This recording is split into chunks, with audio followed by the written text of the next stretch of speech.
Praise the lord, హల్లెలూయా. దేవుని పరిశుద్ధ నామానికి స్తోత్రం కలుగును గాక. ఈ మంచి ఉదయకాల సమయంలో ఉదయకాల మన్నా ద్వారా నా మాటలు వింటున్న మీ అందరికీ ప్రభు అయిన యేసుక్రీస్తు వారి నామంలో ప్రత్యేకమైన వందనాలు, శుభాలు తెలియజేస్తూ ఉన్నాను. బాగున్నారా అండి అందరూ? దేవుని కృపలో మరొక రోజును మనం చూడగలుగుతున్నాం. సమస్త మహిమ ఘనత ప్రభావాలు దేవునికి మాత్రమే కలుగును గాక. ఆమెన్. పరిశుద్ధ గ్రంథంలో నుండి ఈ ఉదయకాల మన్నా ధ్యానం కోసం ఒక వచనాన్ని మనం చదువుదాము. దావీదు గారు రాసినటువంటి 22వ కీర్తన 11వ వచనాన్ని మనం చదువుకుందాం. శ్రమ వచ్చి ఉన్నది, సహాయము చేయువాడెవడునూ లేడు, నాకు దూరముగా ఉండకుము. మహాభక్తుడైనటువంటి దావీదు గారు కీర్తనలో ఒక అమూల్యమైనటువంటి మాట చెబుతూ ఉన్నారు. ఆయన చేస్తున్నటువంటి ప్రార్థన ఇది. ఏమన్నానంటే, దేవునికి ఆయన చేస్తున్న ప్రార్థనలో ఆయన వాడుతున్నటువంటి ఒక మాట ఏంటంటే, ప్రభువా నాకు శ్రమ వచ్చింది, నేను శ్రమలో ఉన్నాను, కానీ నాకు సహాయం చేయ వాళ్ళు ఎవరూ కూడా లేరు. సాధారణంగా మన జీవితంలో ఒక్కసారి మనం ఆగి ఆలోచిస్తే మనకు కూడా అనిపిస్తుంది కదా, చాలాసార్లు కరెక్ట్గా శ్రమ వచ్చే సమయానికి, అవసరత ఉన్న సమయానికి కరెక్ట్గా ఇప్పుడు వీరు నాకు సహాయం చేస్తారులే అని మనం ఎవరి గురించి అయితే ఆశలు పెట్టుకుంటామో, ఎవరినైతే నమ్ముతామో, ఎవరి గురించి అయితే ఉన్నతంగా ఊహిస్తామో, కరెక్ట్గా మనకి శ్రమ సమస్య వచ్చే సమయానికి వారు కనుమరుగైపోతారు. మనం నమ్మిన వారు, మనం ఆశలు పెట్టుకున్న వారు, మనతో ఉంటారు అని మనం భ్రమపడిన వారు అందరూ కూడా సరిగ్గా మనకి ఎప్పుడైతే అవసరత ఉంది అని మనం అనుకుంటామో అప్పుడు మనకి ఎవరు కూడా సహాయం చేసేవారు కనపడరు.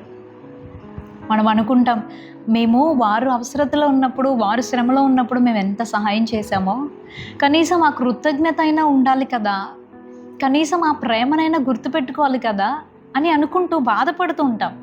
కొన్నిసార్లు అయితే మనం డిప్రెషన్లోనికి, మానసికపరమైన కృంగుదలలోనికి, ఒత్తిడిలోనికి వెళ్ళిపోతూ ఉంటాం. కానీ దేవుని వాక్యం ఎంత విలువైనది అని అంటే, అంత్యదినాల్లో ప్రజలు ఎలా ఉంటారు అనే విషయాన్ని ముందుగానే మనకు తెలియజేసిన గ్రంథము పరిశుద్ధ గ్రంథం. దేవుడు మనకి ముందుగానే తన మాటల ద్వారా తెలియజేస్తున్నారు. అంత్యదినాల్లో ప్రజలు స్వార్థపరులై ఉంటారు, కృతజ్ఞతహీనులై ఉంటారు. అంటే మనం చేసిన మేలులేమి వాళ్ళకి గుర్తుండవు, వారు అలానే ఉంటారు. మనం ఏం చేయాలి అని అంటే, మన శ్రమలో మనకి సహాయం చేయగలిగినటువంటి వ్యక్తి మీద మనం నమ్మకం ఉంచాలి. దేవునికి స్తోత్రం. ఆయనకు ప్రార్థన చేయాలి. దావీదు గారు తన జీవితంలో ఎంతోమంది ప్రజల్ని చూసుంటారు కదండి. ఆయన ఒక మహారాజుగా ఉన్నప్పుడు సైనికులేంటి, సేనాధిపతులేంటి, చాలామందిని ఆయన చూశారు. చాలామందితో పరిచయాలు, స్నేహాలు ఆయనకుంటాయి. కానీ శ్రమ వచ్చి ఉన్నప్పుడు, శ్రమలో, కష్టంలో, ఆయన బాధలో ఉన్నటువంటి సమయంలో సహాయము చేయవారు ఎవరూ లేరు. ఆయన బాధపడుతున్నారు, సహాయం చేసే వాళ్ళు ఎవ్వరూ కూడా లేరు. మేబీ ఒక్కరు కూడా లేరేమో. అందుకు దేవునికి అడుగుతున్నారు కదా, ఏమనంటే, నాకు దూరంగా ఉండద్దయ్యా, నాకు దగ్గరగా నువ్వు ఉండాలి. అవును, శ్రమలో మనకి ఎవ్వరున్నా లేకపోయినా దేవుడు మనతో ఉంటే చాలు. దేవుడు మన తోడుగా ఉంటే, దేవుడు ఒక్కరు మన పక్షంగా నిలబడితే అది మనకి చాలు. అపోస్తులైనటువంటి పౌలు గారు కూడా పత్రికల్లో రాస్తూ ఉంటారు కదా, ఏమన్నానంటే, ప్రజలందరూ నాకు విరోధంగా మారారు, అందరూ నాకు వ్యతిరేకులుగా మారారు, కానీ సింహముల నోట నుండి తప్పించబడ్డానికి కారణం ఏంటంటే, ప్రభువు నా ప్రక్క నిలిచి నన్ను బలపరిచాడు అని. దేవునికి స్తోత్రం, హల్లెలూయా. దేవుడు ఒక్కడు మన ప్రక్కన నిలబడితే, ఆయన ఒక్కరు మన పక్షంగా ఉంటే చాలు. ఎవరున్నా లేకపోయినా, ఎలాంటి పరిస్థితుల్లో అయినా, ఎలాంటి శ్రమలో నుండైనా ఆయన మనల్ని విడిపించి సహాయం చేసే మంచి దేవుడు, మనం ఆరాధించే ప్రభు అయిన యేసుక్రీస్తు వారు. దేవుని నామానికి మహిమ కలుగును గాక. అలాంటి మంచి దేవుణ్ణి మనం కలిగి ఉన్నాం. మనం ఎంతో ధన్యులం. మనం కూడా ఇలానే అడుగుదాం దేవుణ్ణి. ఏమనంటే, ప్రభువా నా శ్రమలో నాకు సహాయం చేయవారు ఎవ్వరూ కూడా లేరు, నువ్వు నాకు దూరముగా ఉండొద్దు, నా పక్షంగా నువ్వు నిలబడి నాకు సహాయం చెయ్యి అని మనం ఆయన్ని అడగాలి. అయితే ఒక పెద్ద ప్రశ్న మన ముందుకు వస్తుంది. మనం కూడా ఇలా అడుగుతూ ఉంటాం కదా చాలాసార్లు. ఎందుకు మరి చాలామంది ప్రార్థన చేసే వారి జీవితాల్లో కూడా, మందిరానికి వెళ్తూ ఉన్నటువంటి వారి జీవితాల్లో కూడా, చాలామంది జీవితాల్లో దేవుడు ఏం సహాయం చేయట్లేదు అన్నట్టు ఎందుకు అనిపిస్తుంది? ఎందుకు చాలామంది విషయాల్లో దేవుడు ఏమీ పూచి తీసుకోవట్లేదేమో అని ఎందుకు అనిపిస్తుంది? ఇంకొక మాటలో చెప్పాలి అంటే, దేవుడు నాకు సహాయం చేయాలి అంటే, మీకు సహాయం చేయాలంటే మనం ఎలా ఉండాలి, ఏం చేయాలి అంటే చాలా సులువైనటువంటి పని. మనం చేయాల్సింది చాలా సులువు. చూద్దామా? 28వ కీర్తన మనం చదివితే, ఇది కూడా దావీదు గారు రచించినటువంటి కీర్తనే. 28వ కీర్తన 7వ వచనాన్ని మనం చదివితే, యెహోవా నా ఆశ్రయము, నా కేడెము, నా హృదయము ఆయన యందు నమ్మిక ఉంచెను గనుక నాకు సహాయము కలిగెను. దేవునికి స్తోత్రం, హల్లెలూయా. దావీదు గారు చెప్తున్నారు ఏమని అనంటే, యెహోవా నా ఆశ్రయము, నా కేడము, నా హృదయము ఆయన యందు నమ్మిక ఉంచెను గనుక నాకు సహాయము కలిగింది. ఎందుకు సహాయం వచ్చింది నాకు దేవుని దగ్గర నుండి అంటే, నా హృదయము ఆయన యందు నమ్మిక ఉంచింది కాబట్టి. చాలాసార్లు మనం ప్రారంభంలో దేవుని బాగానే నమ్ముతాం, అంత పరిస్థితులు అనుకూలంగా ఉన్నప్పుడు దేవుని పైన విశ్వాసం బాగానే ఉంటుంది. కానీ శ్రమ రాగానే మన విశ్వాసం సడలిపోతూ ఉంటుంది, మరలిపోతూ ఉంటుంది. దేవుని మీద నుండి మనుషుల మీదకి, దేవుని మీద నుండి డబ్బు మీదకి, దేవుని మీద నుండి ఇహలోక సంబంధమైన వాటి మీదకి, దేవుని మీద నుండి మనం ఎవరి మీద అయితే ఆశలు పెట్టుకుంటామో వారి మీదకి. అదిగో పలానా వాళ్ళైతే నాకు హెల్ప్ చేస్తారు, పలానా పదవి కలిగిన వాళ్ళు, పేరు కలిగిన వాళ్ళు, వీళ్ళు నాకు తోడుగా ఉంటారు, నా పక్షంగా నిలబడతారని మన నమ్మకం దేవుని మీద నుండి ప్రజల మీదకి మరలిపోవడం వలన మనం సహాయము దేవుని దగ్గర నుండి కోల్పోతూ ఉన్నాం. ప్రియ సహోదరుడా, స్నేహితుడా, ఈ ఉదయకాలం మనందరం జ్ఞాపకం ఉంచుకోవాల్సిన విషయం ఏంటి అని అంటే, దేవుని మనం నమ్మితే, ప్రతి పరిస్థితిలో ఆయన్ని మనం పూర్తిగా విశ్వసించగలిగితే ఆయన మనకి తప్పక సహాయం చేస్తాడు. ఎలా చేస్తాడు?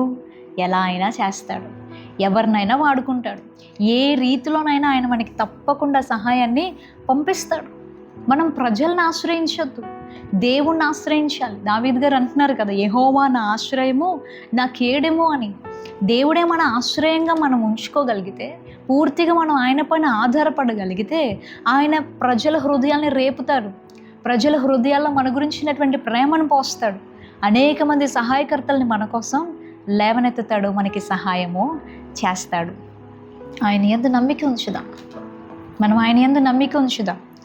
కొన్నిసార్లు భయం కలగచ్చు, ప్రజల మాటలతో మనల్ని బెదిరించవచ్చు, పరిస్థితులన్నీ మనకి వ్యతిరేకంగా కనపడవచ్చు. అయినా మనం ఆయన్ని నమ్మాలి, సంపూర్ణంగా నమ్మాలి. ఎందుకనంటే ఆయనకి అసాధ్యమైనది ఏది కూడా లేదు. బైబిల్లో ఒక రాజు ఉన్నాడు, ఆయన పేరు హిజ్కియా. ఈ హిజ్కియా అనేటువంటి రాజు ఎంతో తెలివైన వాడు అని నాకు అనిపిస్తుంది. ఎందుకనంటే ఈ రాజు తన ప్రజల మీదకి శత్రువులుగా కొంతమంది ప్రజలు వచ్చి, శత్రువు అయినటువంటి రాజుగా ఉన్నటువంటి సన్హెరీబు బెదిరింపులతో కొన్ని మాటలు రాసి ఒక ఉత్తరాన్ని పంపిస్తాడు. ఏమనంటే, నేను ఇప్పటికీ చాలా ప్రాంతాల మీదకి వెళ్ళాను, చాలామంది ప్రజల్ని నేను జయించాను, చాలా దేశాలని నేను స్వాధీనపరుచుకున్నాను, నీవు దేవుడు అని యెహోవాని నమ్మాను, ఆయన నాకు సహాయం చేస్తాడు అని చెబుతున్నాము. నీ దేవుడు గొప్పోడా? నేను ఇంతమందిని జయించాను కదా, వాళ్ళకి దేవుళ్ళు దేవతలు ఉన్నారు, నేను వాళ్ళందరినీ జయించేశాను, ఎవరూ వారికి ఏ సహాయం చేయలేదు. అలానే నీవు నమ్ముకున్నటువంటి దేవుడు కూడా నీకు ఏ సహాయము చేయడు, ఖచ్చితంగా నేను నీ పైన జయం పొందుతాను, నువ్వు ఓడిపోతావు అని చాలా రకాలైనటువంటి మాటలు ఉత్తరంలో రాసి హిజ్కియా దగ్గరికి పంపిస్తాడు. హిజ్కియా చేసినటువంటి ఒకే ఒక పని ఏంటి అంటే, ఈ బెదిరింపు మాటలతో కూడినటువంటి ఉత్తరాన్ని తీసుకెళ్ళి దేవుని సన్నిధిలో పెట్టి ప్రార్థన చేశాడు. దేవుడు మనకి సహాయం చేస్తాడు, తప్పకుండా ఆయన మనకి ఏ రీతిలో ఆయన జయం ఇస్తాడు అని విశ్వసించాడు. తన ప్రజల్ని ధైర్యపరిచారు. ఏమనో ఒకసారి చదువుదాం. 2వ దినవృత్తాంతాల గ్రంథం 32వ అధ్యాయము 7-8 వచనాలు మనం ఒకసారి చదువుదాం. తన ప్రజల్ని ధైర్యపరచడానికి రాజు పంపించినటువంటి మాటలు ఏంటి అంటే, మీరు దిగులు పడకుడి, ధైర్యము విడువకుడి, అష్షూరు రాజుకైనను అతనితో కూడానున్న సైన్యమంతటికైనను మీరు భయపడవద్దు, విస్మయం పొందవద్దు. అతనికి కలిగి ఉన్న సహాయము కంటే ఎక్కువ సహాయము మనకి కలదు. దేవునికి స్తోత్రం. అతనికి ఏం సహాయం ఉంది? భటులు ఉన్నారు, సైనికులు ఉన్నారు, కనిపించేటువంటి సహాయం ఉంది, అతనికంటే మనకి ఎక్కువైన సహాయం ఉంది. అదేంటి అని అంటే దేవుడు మనతో కూడా ఉన్నాడు. హల్లెలూయా. కింద వచనంలో చెబుతున్నారు, మాంస సంబంధమైన బాహువే అతనికి అండ, మనకు సహాయము చేయుటకును మన యుద్ధములను జరిగించుటకును మన దేవుడైన యెహోవా మనకు తోడుగా ఉన్నాడని చెప్పగా జనులు యూదారాజైన హిజ్కియా చెప్పిన మాటల యందు నమ్మిక ఉంచిరి. దేవునికి స్తోత్రం. మనకి ఎక్కువైన సహాయం ఉంది.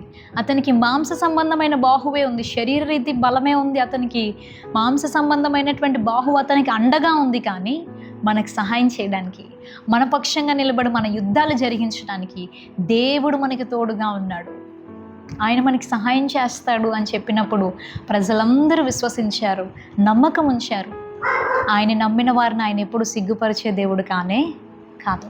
మనం చదివాం కదా 28వ కీర్తనలో, నా హృదయం ఆయన యందు నమ్మిక ఉంచాను గనుక నాకు సహాయము కలిగెను. ఆయన యందు నమ్మిక ఉంచిన వారికి తప్పక ఆయన సహాయం చేస్తాడు. కాబట్టి ఈ శత్రువు అయినటువంటి సన్హెరీబ్ అనేటువంటి రాజు తన సైన్యం అంతటిని తీసుకొని యుద్ధానికి వస్తే దేవుడు తన దూతను పంపించాడు. 185,000 మందిని వీళ్ళు ఏ యుద్ధం చేయకుండానే దేవుని దూత వీరి పక్షంగా యుద్ధం చేశారు. ఆ 185,000 మంది కూడా హతమైతే ఈ హిజ్కియా అనేటువంటి రాజుకి విజయం కలిగింది. ఎవరైతే ప్రగల్భాలు పలికారో, నీ దేవుడు నీకు సహాయం చెయ్యడు అని ఎవరైతే బెదిరించారో, ఆ రాజు సన్హెరీబు సిగ్గుతో తలదించుకుని తన దేశానికి వెళ్ళిపోయాడు. తన కడుపును పుట్టిన బిడ్డల చేత అతను మరణించాడు అని తర్వాత వచనాల్లో మనం చూడొచ్చు. దేవుని నమ్మిన వారి పక్షంగా దేవుడు నిలబడతాడనే విషయాన్ని ఉదయకాలం మనందరం జ్ఞాపకం చేసుకొని ధైర్యంగా ఉందాం. శ్రమ వచ్చిందా? సహాయం చేసే వాళ్ళు ఎవరూ లేరా? ఏం దిగులు పడకండి, భయపడకండి.